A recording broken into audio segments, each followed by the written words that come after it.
So sekarang ni lebih kurang macam you dah satu tim dengan penyamun. Yang waktu tu lah penyamun. Adakah sekarang mereka dah suci?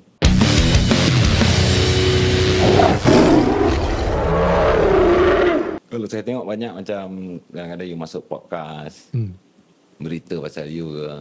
Kat ruangan komen tu mesti akan, yang wajib keluar adalah tentang lagu Aduh Malaysia. Alhamdulillah. Hoi ahoi. Alhamdulillah. Jadi kata dia orang, yang komen lah yang saya baca, dulu you buat lagu ni kira untuk melawan penyamun, perasuah, apa semua ni lah. So sekarang ni lebih kurang macam you dah satu tim dengan penyamun.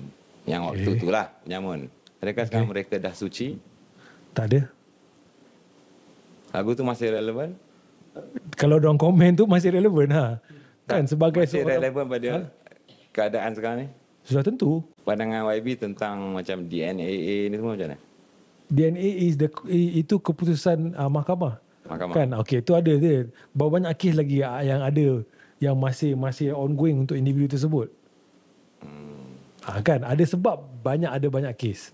Tapi yang tak ada TPM je lah. Apa dia? Yang tak ada berjalan TPM je lah. Sekarang tak berjalan, mungkin nanti berjalan.